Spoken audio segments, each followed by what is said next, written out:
drăgăi temperat. Carnea tocată de vită, care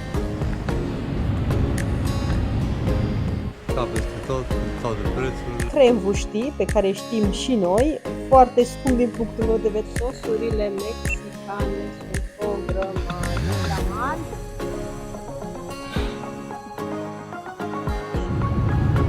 Cumpărăm niște ardei.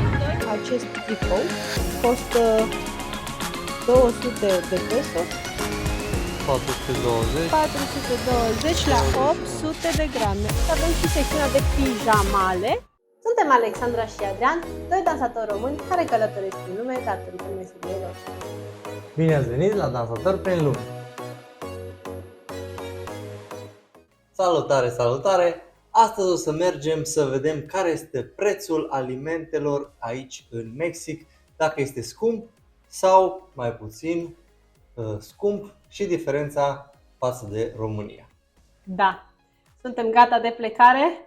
Mergem la un supermarket numit Soriana. Este un supermarket foarte mare, are de toate, o să vedeți, și haine, și mâncare, și băutură, și legume, și electronice, un fel de Oșan. Exact. Bun, Hai să vedem! hai să vedem. Buenas!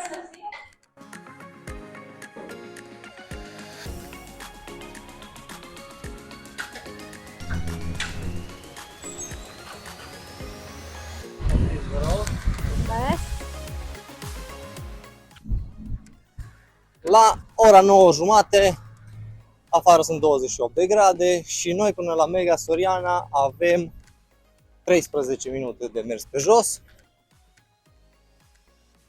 Este destul de aproape. Facem o plimbare frumoasă. De dimineață, doar că este cald, trebuie să recunoaștem că este cald. Ne vedem când ajungem. Poate vă mai dăm niște cadre de pe stradă.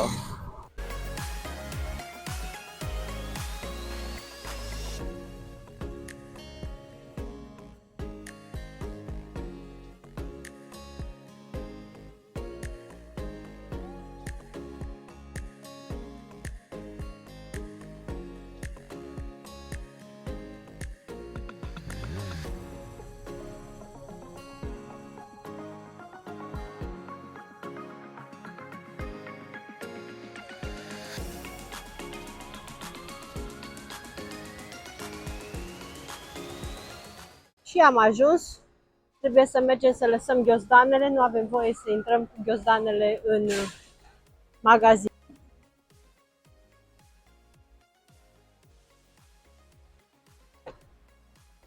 Lași ghiozdanul aici. Gracias. Și doamna îți dă acest tichet. Și am ajuns în supermarketul Soriana. După cum vedeți, sunt și haine. Secțiunea de haine de plajă. Se găsesc costume de baie întregi, rochițe, pantaloni,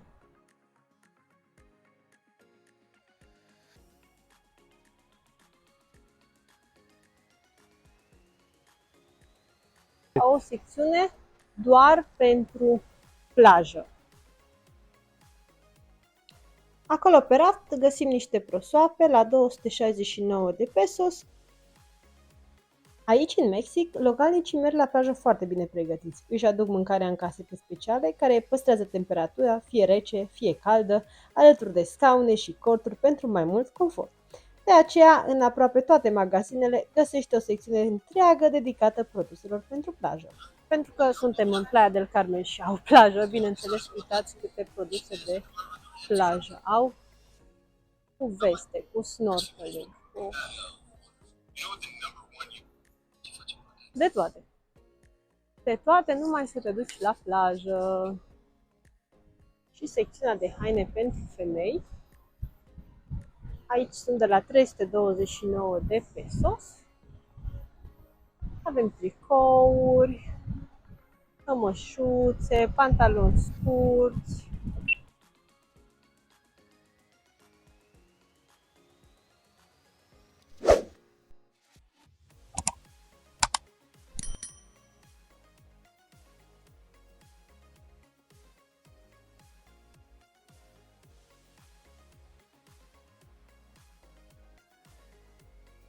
tricouașe, pălării, bineînțeles că avem și blugi. Ok.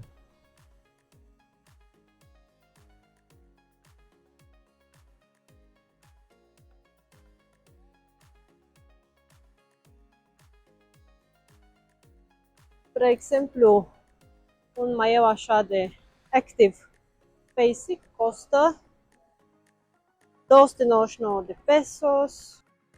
O fustiță. Aici CH înseamnă small.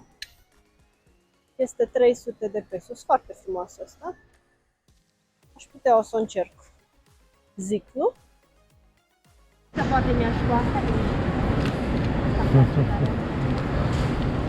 O să mă iau. Pantalonaș. Și avem și secțiunea de pijamale. Să vedem cât costă o pijama. Spre exemplu, maieu cu pantaloni scurți costă 300 de pesos. Pantaloni scurți cu maieu, un alt model, pantaloni scurți și maieu, foarte 250 de pesos. Și pantaloni lungi cu tricou, spre exemplu. Pantaloni lungi cu tricou și cu love. Să vedem cât costă. 350 de pesos. Secțiunea de haine pentru copii din Soriana este foarte variată, cu multe modele colorate, haine legere, pentru clima caldă și prețuri accesibile pentru toate vârstele. 79 de pesos sunt aproximativ 20 de lei, iar 219 pesos 56 de lei. Am ajuns și la secțiunea de lenjerie intimă. Seamănă foarte mult cu Oșanul, cu haine și mâncare și lenjerie intimă. Dacă mă întrebați pe mine, sunt destul de scumpici așa. Acum depinde. Spre exemplu, 269 de pesos înseamnă undeva la 70 de lei. Iar aici avem bustiere.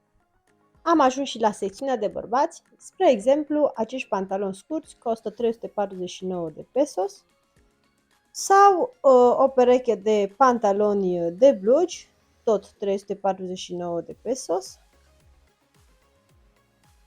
Haideți să vedem un tricou. Spre exemplu, acest tricou costă 200 de pesos, adică undeva la 10 euro.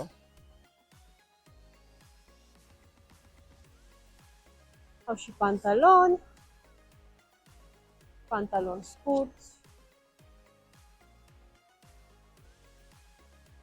maieuri.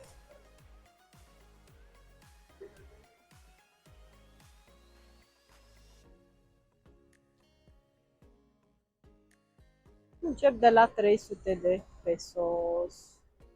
Există și cabine de probă. Așa arată cabina de probă. Vin să-mi încerc fustița. Aceasta este cabina de probă. Haideți să o probăm. Așa arată fusta. Pantaloni scurți. Să vă spun sincer, nu mă atrage atât de tare încât să o cumpăr. Să vedem aici.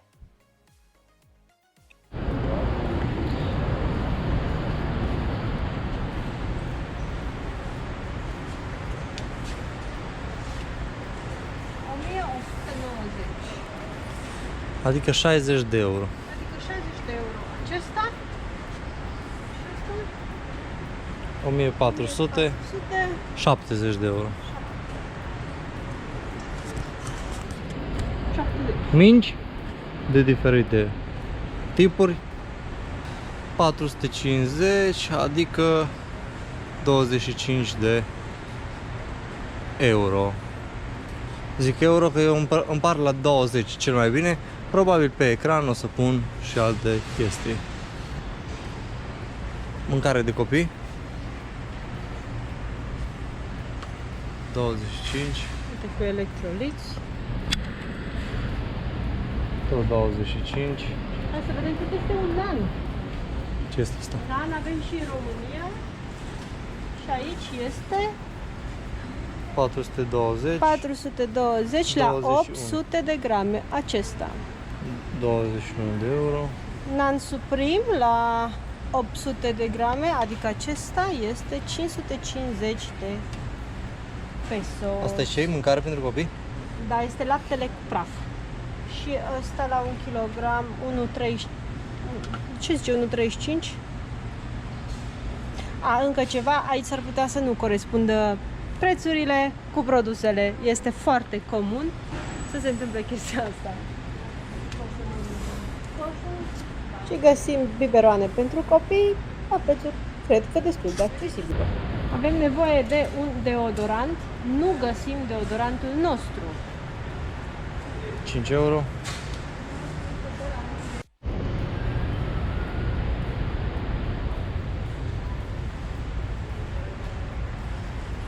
Pasta de dinți 85.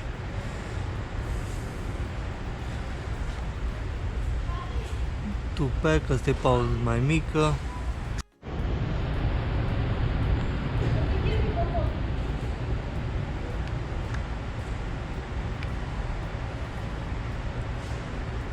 $230.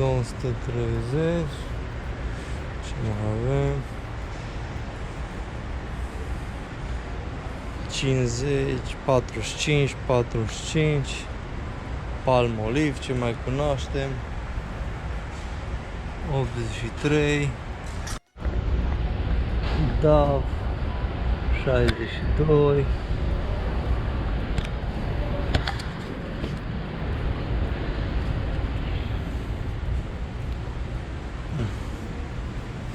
Aceasta este area de produse de baie.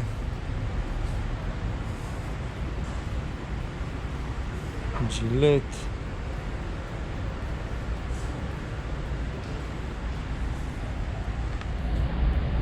$132.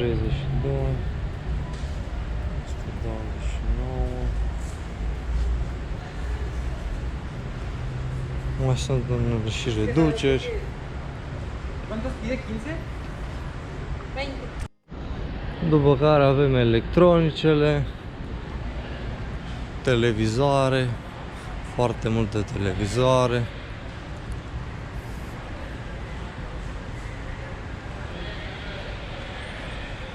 Aici, ca peste tot, de toate prețurile. 7.000.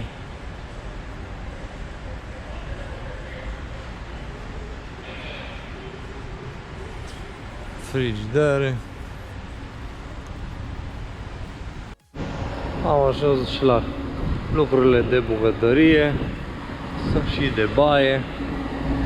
Perne, 500 o pernă.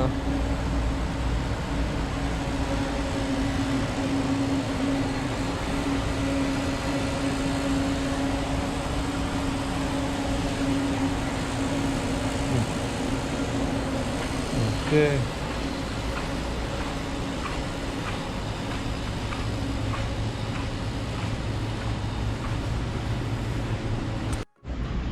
Biciclete de copii 3.000, 3.000, 3.000, 3.000. Am ajuns și la fructe și legume. Ia să vedem niște ceapă. 29 de euro ceapă. Cât pun? Lebeniță 20.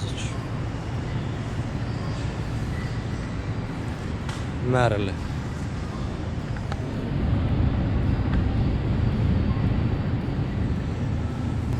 niște condimente chili.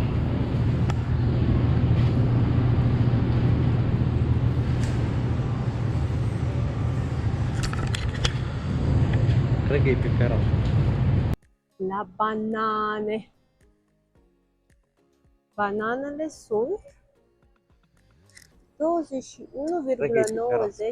de pesos pe kilogram. Și mango. Am să cumpăr niște mango, să vedem. Adi știe foarte bine, alege foarte bine mango. Niște latte mango, care este la ofertă astăzi, este 39,80 de pesos de la 51.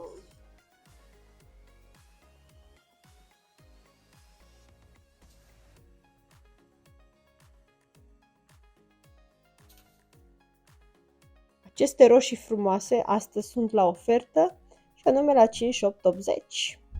Aici ceapa roșie este gigantică, foarte mare, la 13 pesos 90. Acești cartofi arată foarte bine, sunt cartofi noi, la 35 de pesos 90. Cumpărăm niște ardei. Doi ne ajung? Avocado. Și am ajuns la carnea proaspătă. Ei bine, un piept de pui este 94 de pesos. Un pui întreg, spre exemplu, este 80 de pesos. Un mușchi de porc este 54,91. Iar, de exemplu, chicken nuggets, nuggets de pui, sunt 40 de pesos. Mergem mai departe. Această carne este de porc, cotlet, găsiți de toate. Aici am găsit o burtă de porc fără preț, aparent. Este cu ghicit. Cârnăciori. Și aici avem carnea de vită. Spre exemplu, această carne de vită de șnițel este 89 de pesos. Mai avem tot felul de părți ale vitei. Ar fi carnea tocată de vită, care este undeva la 176,34 de pesos. Ei bine, carnea este destul de scumpă, sau cel puțin așa considerăm noi, este destul de scumpă aici în Mexic. Spre exemplu, un steak este 182 de pesos și are 0,444 de grame. Aici avem cremvuștii, pe care știm și noi, foarte scump din punctul meu de vedere, 299 de pesos. 100 de grame de șuncă de pui este 176 de pesos, iar acest salam este 114 pesos, din punctul meu de vedere foarte scump. Pe urmă avem brânzeturile, avem brânză feta și aici, la 225 de pesos. Tot felul de brânzeturi, ei au foarte multe tipuri de brânzeturi, pe lângă faptul că importă și din Europa, au și propriile lor brânzeturi. De exemplu, această brânză, care o pui ca brânza topită, la 118 pesos, sau această brânză care se topește atât de bine și de frumos. Este foarte bună brânza la, mi-a plăcut foarte mult, la 127 de pesos. Aici avem un iaurt de băut cu proteină adăugată, 20 de grame. Acesta este laptele de la brandul Lala, lapte întreg la 52 de pesos. Sosurile mexicane sunt o grămadă. Este sos de copac de tamarindo, chile chipotle con tamarindo, habanero verde, totul sunt pe foarte chili, da? Au o grămadă. Habanero roja, de exemplu, ardei roșu, extra hot, habanero verde, habanero pacifico. Uite, au și habanero de naranja, salsa. Tabasco avem și noi. Tabasco aici este 145 de pesos. O să cumpăr și niște măsline verzi, mi-e dor de măsline verzi. Au și vegeta de la Knorr cu gust de pui. La pungă este 34 de, la pungă așa micuță este 34,50 de pesos. La cutie, dacă vreți, este 101. Asta este cu gust de pui. Au și cu gust de legume, cum sunt astea de aici, la 68 de pesos și, bineînțeles, condimentele pentru carne. Am ajuns și la standul meu preferat de cafea. Aici găsești foarte mult Nescafe în Mexic. Deci, de exemplu, această cafea micuță la 60 de grame de Nescafe este 75,50 de pesos. Aici sunt multe branduri de capsule, spre exemplu cea de la Starbucks este 181 de pesos, cappuccino la plic, cel de la Dolce Gusto este 195 de pesos, iar cafeaua Boabe de la Ili este 435 de pesos. Și bineînțeles am ajuns la secțiunea de cereale. Merge să cumpărăm și lapte. Sunt tot felul de cereale, cu zahăr și fără, și pe partea cealaltă avem laptele. Eu o să-l cumpărăm pe acesta, pe Santa Clara, care costă 55 de pesos, dar dacă iei 3, oferta e la 138 de pesos. Sunt mai multe tipuri de lapte și fără lactoză, o grămadă. Îl pune și pe acesta aici. Am cumpărat multe. Avem și lapte cu proteină, aparent așa spune că este 54 de grame de proteină, 44 de pesos. Cerealele, spre exemplu, un Nesquik la 310 grame este 40 de pesos și un Cheerios la 480 de grame este 81 de pesos. Și părțile de reduceri, de exemplu, pe partea asta, uleiul vegetal de astăzi este 28,50 de pesos, acest ulei la 850 de grame, deci nu este la 1 litru, ci la 850 de grame. Și pe partea asta la altă este orezul, care este la 27,90. La standul cu făină găsim făină de grâu, spre exemplu la 20 de pesos, și făină de mălai la 23 de pesos, astăzi este la ofertă la 18 pesos. Zahărul alb îl găsim la 900 de grame la prețul de 24 de pesos și de asemenea au și zahăr brun la 81 de pesos. Barilla, pastele Barilla le găsim și aici la 23 de pesos 90. Este foarte frumos împărțit. Acolo sus scrie carne, deci acolo este secțiunea de carne. Bineînțeles, ajungem la pește, secțiunea de pește, și au o bucătărie expres unde fac pui la rotisor, tortillas, doamna aici la șuncă, Adi. Este foarte bine organizat, fiecare culoar are un număr și la fiecare număr, bineînțeles că scrie ce găsești pe culoarul respectiv. De exemplu, aici găsești biscuiți, găsești pâine comercială, găsești tortilla și pâine dulce. Pe celălalt găsești laptele, granula, scrie și în engleză ca să fie și mai simplu, cereale, și atunci este foarte ușor să te manageriezi printre toate aceste rânduri. Secțiunea congelate, astea le avem și noi, cred că în România. Asta este o paella gata făcută, de exemplu, mâncarea spaniolă, bănuiesc o pui la cuptor și se va încălzi, se va face. La secțiunea de pește, astea sunt peștii pe care îi vinde astăzi, înghețați sau file, gata împachetați. Este steak de atun. Acestea sunt la ofertă astăzi. Amaron, adică calamari. Și, bineînțeles, toate soiurile. Avem și caracatiță, bineînțeles că este înghețată. Și cei micuți și drăgăluși, file de calamari, tentacule, aparent de calamar, și barita surimi.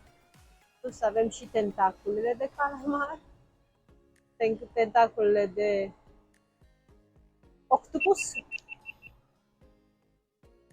Și avem și pe acestea.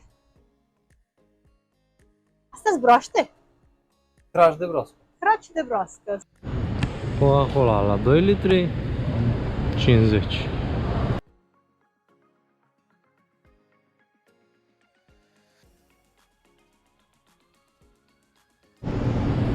Ce mi se pare interesant este că am văzut o grămadă de băuturi pe care nu le cunoaștem, nu le-am mai văzut, de toate aromele. Undeva la 20 de pesos. Sincer, n-am încercat niciunul pentru că nu-s eu așa cu sucurile în afară de Coca-Cola.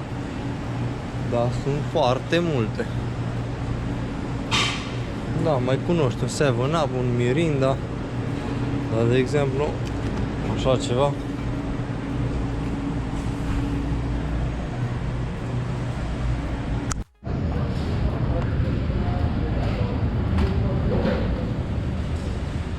Avem și niște nachos, 30. Și foarte asemănătoare cu chipsurile Lay's, aici găsim Sabritas. Sunt foarte bune, nu fac nicio diferență. Mergând mai departe, ajungem și la produse de casă, la flori, de grădinărit, la ghivece, au flori. Și de ce nu și cauciucuri. Dacă vă interesează, astea sunt prețurile, dimensiunile și prețurile. Vopsele.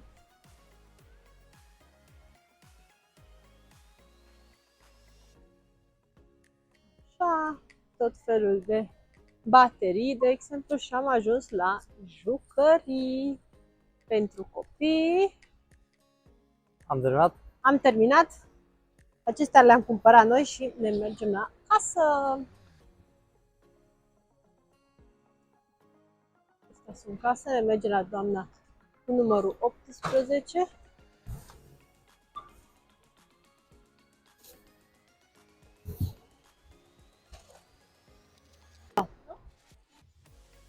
Tenemos algo, pero está De paquetería. Voy a pagar y después.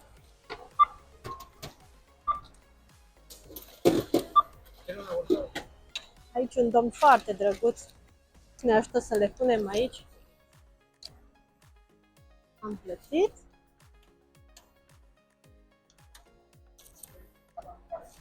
Gracias, señora. Muchas gracias, mi amable. Gracias. Gracias! Bun dia! Ce frumos să ajutăm oamenii și domnul că ne-a ajutat să punem toate aceste lucruri în coș. I-am dat 20 de pesos, care înseamnă 1 euro. Aici coborâm. Dacă vreți și scutere găsiți. Și motoare. Și am terminat. L-am lăsat pe Adi să meargă în coș înainte. Și eu ca o doamnă în spatele lui. Mi-a luat cam o oră jumate. Adi. Ne-a luat cam o oră jumate să facem acest tur al magazinului. Daci că el tot timpul face ordine, oriunde merge, face ordine ca să aibă el unde să-și pună coșul. Asta seamănă foarte bine cu tata, sementul la treaba asta. A făcut el ordine, a strâns el tot ca să-și ducă el coșul. Bravo! Bravo! Și cam astea sunt prețurile aici în Mexic. Noi mergem la Soriana de obicei pentru că este unul dintre supermarketurile noastre preferate, pentru că este curat, sunt toate puse la loc, le și cam știm locul. Mica problemă este că nu tot timpul prețul reflectă produsul, adică s-ar putea să fie un produs la prețul greșit și atunci trebuie să verifici de fiecare dată foarte bine eticheta. S-a mai întâmplat să fie același produs cu două prețuri diferite. Exact. Odată pus la reducere într-o parte și la raftul principal la prețul normal. Și atunci eram între, ei, e la reducere sau nu? Dar nu e nicio problemă, ei te ajută. Dacă te duci să ridici această problemă, ei o să ți-l pună automat la reducere, dar trebuie să fii foarte atent. Dacă nu plătești prețul întreg, chiar dacă tu crezi că l-ai luat la reducere.